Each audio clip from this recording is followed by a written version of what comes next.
Today, Keir Starmer will be giving his keynote speech at the Labour Party conference. He's set to address his first as Prime Minister. Yes, and he's going to try and strike a more positive note if he can, as he sets out his ambition to build a new Britain, urging tough decisions are only a short-term step, but they will lead to national renewal. Now it follows the Chancellor Rachel Reeves yesterday, whose address was interrupted by hecklers as she pledged to no return to austerity and defended the recent winter fuel payment cuts as a hard but a fair choice, she said. There will be no return to austerity. And I made the choice to means test the winter fuel payment so that it is only targeted at those most in need. I know that not everyone in this hall or in the country will agree with every decision that I make. But I will not duck those decisions.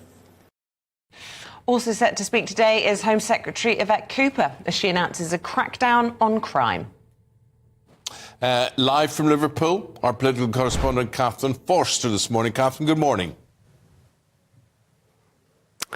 Yes, good morning, both of you. It's been a rather strange conference in some ways here in Liverpool because, of course, it's 14 years since Labour were last the party of government. And last year at this conference, there was a mood of energy, of optimism. And here they are in power. But it's not going brilliantly. The last week or so, particularly overshadowed with rows about donations. We've had a lot of doom, a lot of gloom. At the conference, actually, it's rained pretty much solidly for 2 days, though it's stopped now. So they're desperately trying now to give us all a little bit of hope, basically, to paint a picture of optimism, saying that all these tough choices that they're going to have to take, the winter fuel allowance being just one of them, we expect there to be many more, come the budget at the end of October, that they're all for a purpose, that we're going to feel the benefits of it down the line. So we'll be hearing from the Home Secretary, Yvette Cooper, talking about cracking down on knife crime at 10 o'clock. The Prime Minister will be speaking at 2 o'clock, and he's going to say, basically, stick with us, there's light at the end of the tunnel. One of the things he's likely to say is, I know this country is exhausted by and with politics. I know that the cost of living crisis drew a veil over the joy and wonder in our lives, and that people want respite and relief. Now, of course, they're going to stress there's tough choices. Expect to hear a lot of them. Pledges of a government of service. One thing that he will be announcing is a Hillsborough law. Now, of course, in this city, particularly when 97 Liverpool fans were crushed at that tragedy in Hillsborough, those people have fought for justice for decades. He made a promise to them that he would bring in a law. He's going to say he will do that by the next anniversary, a duty of candour that will basically promise criminal sanctions to officials or bodies who don't act correctly, who try to cover up or block right being done. I think that will bring heart to some people because again and again we see these terrible sort of failures of state, Hillsborough, infected blood, the post office, etc. And these people fight for justice for many, many years, and in most cases they're still waiting, but trying to turn the page on this doom and gloom, trying to move on from the donations rows. Let's see how that goes. OK, we'll see how everything goes. Catherine, I know you're there all day for us, and we'll have full coverage of the conference throughout the programming here today on GB News. Yeah, and you can watch the Prime Minister delivering that speech. That will be live, 2 p.m, and you can watch it on Good Afternoon Britain. I think the question will be really, adding in this kind of note of optimism to his speech at the 11th hour. Will that work after the weeks and weeks of doom and gloom that he's been sort of putting out there? Is it possible to kind of move this train this freight train of doom that he's got under motion, and I pretend it isn't going to happen. No, but then they're all frauds. They're all frauds. They all talk nonsense, and they treat us like morons, as if we can't understand what's needed, what's not needed, or whatever. But one thing's for sure, if you earn over 40 grand a year, they'll hammer you. You'll be done. So that's that. That'd be my analysis of that. I don't think you're probably wrong. We will find out in October with that budget as well. But will you find it optimistic? What are you looking for from the Prime Minister today? Let us know, gbnews.com/your say. Should we take a look at some of the front pages on this Tuesday morning? The Daily Mail leading with RMT boss Mick Lynch saying we will seize control of the UK economy. Telegraph reports on the Prime Minister assuring us there is hope for a prosperous future despite current economic challenges. The Express is leading with Labour facing criticism for postponing a vote on the potential removal of winter fuel payments for pensioners. Here's the Times. It opens with Labour's latest promise to crack down on benefit fraudsters. I mean, if in doubt, let's just attack the benefit fraudsters. Why did they never get any of these benefit fraudsters? Well, this is true. And The Guardian is leading with the Prime Minister seeking to lift the public mood ahead of his conference speech this afternoon.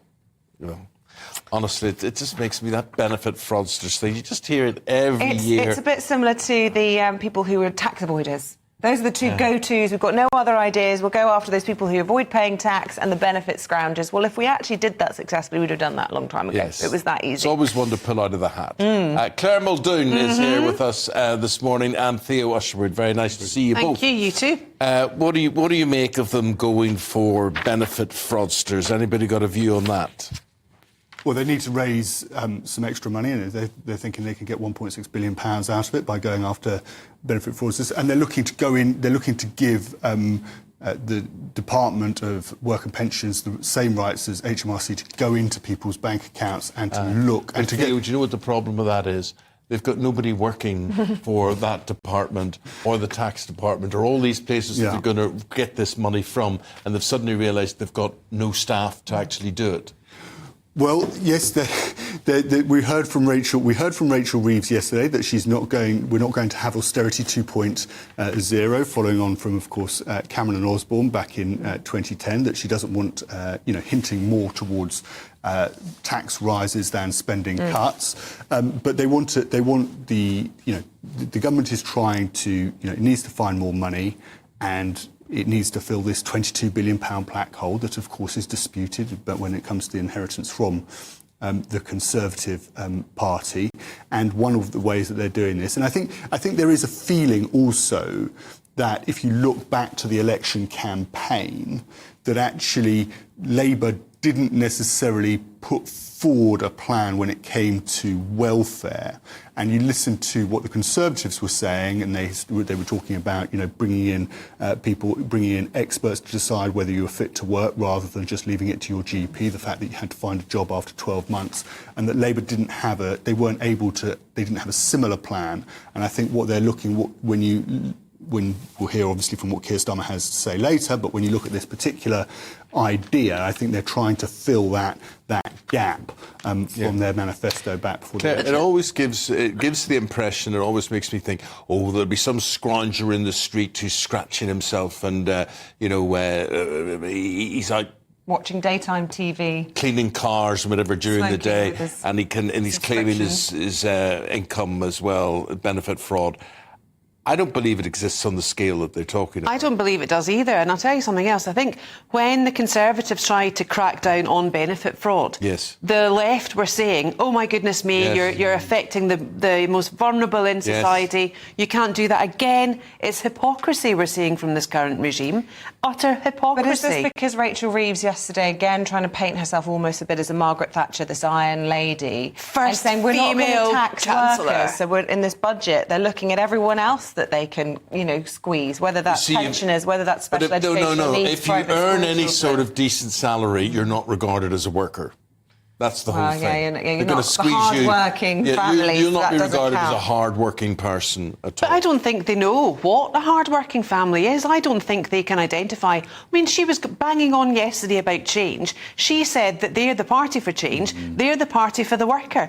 They don't understand. Well, I was just reading in the paper this morning, Keir Starmer's just paid off his mortgage last Monday. Exactly. £2 million house. But whilst in opposition, he'd been accusing Rishi Sunak of being out of touch with ordinary people who were seeing mortgage rises. rises. They're all a political elite. That's it's just the a fact of hypocrisy. life. But I have to say, I think the fronts of the papers now at least are getting more optimistic. At least we're seeing a myriad of stories let's see now. how long that lasts. Exactly. It is for today. Well, you talk about light at the end of the tunnel here. This is the front page of the Telegraph, which is exactly those words. So he's expected Theo to tell us all today things are going to get better after telling us that things weren't going to get better. But yes, I think there's a danger, and this is something I remember Andy Haldane, who's the former chief economist at the Bank of England, was saying a few weeks back, was that it becomes a self-fulfilling prophecy. If you're always talking the country down, if you're always talking about the doom and the gloom and the fact that there's going to be a painful budget to come, that actually what that does is it has the net effect of people feeling much more cautious about whether they're going to go to the shops, much more cautious about their own personal spending, and then of course that then trips into Jeremy Hunt yesterday saying that. He said business confidence is vanishing under the government. And at the same time, you've got a lot of noises off from businesses worried about this new deal for workers, where we could see further, introduction of restrictions which will make it harder for businesses, make them more cautious about taking on workers, taking on new employees, new staff. And I think that's potentially problematic. And I think what Keir Starmer is going to try to do in his speech today is to set out a much more positive vision to try and instill a bit more confidence. Do you know what the Gen Zs would call that? Manifesting, wouldn't they? They would say they're manifesting it all. Yes. And there's no doom and gloom with Muldoon, so let's get that in the headlines. Okay, well, where do you stand on the unions? The Mail, their front page says, we will seize control of the UK economy.